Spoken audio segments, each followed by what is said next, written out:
Shabbat Shalom. This is a day that the Most High has made, and we rejoice in it. We are glad.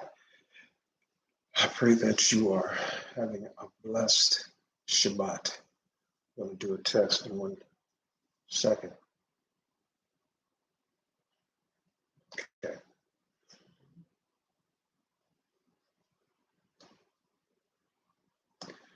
All right, Shabbat Shalom once again. I pray that you're doing well and that the day is finding you doing well. I know you've probably seen the title, and today I want to stress the importance of keeping the Shabbat. I want to stress the importance of the 6 days that you work prior to the seventh day of rest. There seems to be a lot of warfare that's taking place in the spirit, not just in the spirit, but physically. The society is taking a toll on people. And we were told that in the last days, men's hearts will fail them for fear. And my concern is that so many of us are being desensitized to what's actually getting ready to transpire right in front of our eyes with the apocalypto, which is the revealing and the unfolding. It's not just an awakening. Everything is not spiritual. A lot of these things will be literal. We're getting ready to see some things we never thought we would see, because we are the fig tree generation, and we are the generation that will see the return of our Messiah, those that endure till the end. That remnant makes it until the end. You know, normally I don't halfway even show my face on here because I try to make myself of no reputation. We got too many podcasters out here, content creators who want to be popular and want you to subscribe. I'm just trying to get the message of Yah out to his people and warn those, the remnant. But so much of this is out of our hands now, and it's strictly all in Yah's hands as far as the times that we live in. So many people have made eternal decisions already within the last 3 years that has affected their soul, spirit, their body, and their eternity, and where they will live. And that causes us to try and figure out what is the necessity. All right, let me word this right. The importance of our outreach and our ministry. What should our emphasis be on during this time of endurance till the end? And it seems like, for the most part to me, that the focus is going to have to be more so on, you're going to have to get ready to focus a lot more on making sure you make it. That's what you're going to have to focus on. And the reason I say that is because there's a lot of entanglement that's affecting your mind and your thoughts. You are warring against your own thoughts now every day in your mind. And also fear is trying to set in because of the propaganda that's being put out here by man. And the chaos is unparalleled. The heathen, the Gentile, the enemy wants to destroy this world. The food is bad, the water's bad, the air is bad. This world has to be scrubbed and purged. So we're living in a completely, we need for our Messiah to come back and rectify this situation, which is why there's war and peace. And if anything, I'd say to the remnant and to the people, prepare for war. Buckle up sooner than you think. You haven't seen nothing yet. The reason that this is an unprecedented election cycle and you're seeing strange events leading up to it is because this could pretty much probably be the last one that they'll have, because of what's transpired. I know you saw my title, Entanglement. Let me see. It's an extensive barrier typically made of interlaced barbed wire stakes. We're being caught up into various entanglements.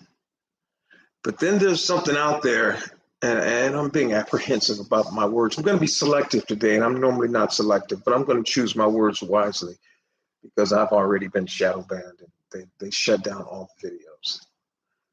There's a term known as quantum entanglement. It's something that scientists have been trying to achieve for years. And I believe now they have been successful. It's a phenomenon where two particles are linked in such a way that measuring one affects the other instantly. Let me give you a layman's term to understand what that means. Hive mind, kind of like the beehive with Beyonce. Everybody's mind's been intertwined and entangled and having one mindset, one goal. Well, see, quantum computing has to do with other realms, other dimensions, and they have finally been successful with quantum computing.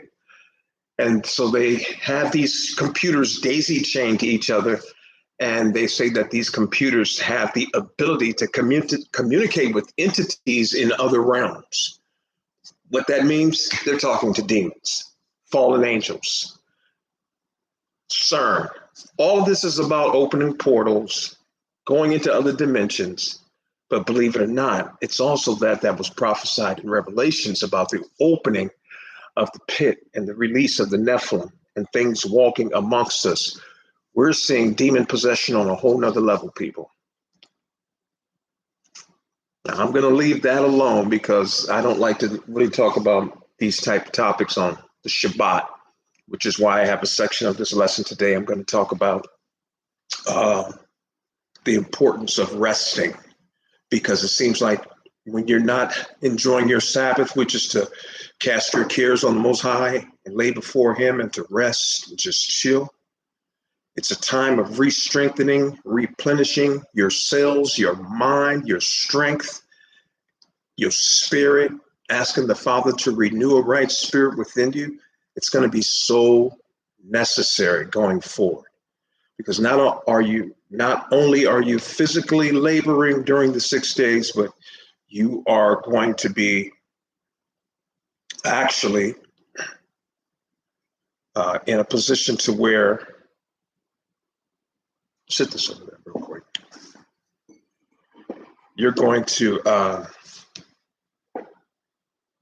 have to physically, with wisdom and spiritual guidance, fight to protect you and your family.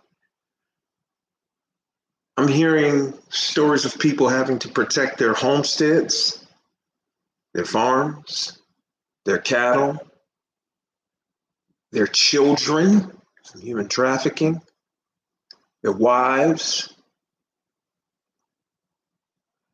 This fight is getting really personal, and it was even Yeshua HaMashiach that said to sell your garment and buy swords. And the Father doesn't have a problem with you protecting yourself and your family and your loved ones, because certain people have turned their lives, their souls over to a demonic realm. I can use a cute word like entanglement, but it's really demonic possession on a whole nother level. Remember when Yeshua went to cast out the demons, and those demons said, "Have you come to torment us before our time?" And the incredible thing about that story is that it signified and let us know, gave us insight to the fact that they know they have but a short time, but they also have a sense of when that final time is. And normally spirits become very erratic and sporadic when they realize that they're running out of time and they don't want to go to their demise. It's like the criminal on the street that just got out of the pen and gets stopped by the police and says, "I'm not going back to jail. We just have to die now." This is the level that we see demonic spirits cutting up and entities acting up right now. Give me a second.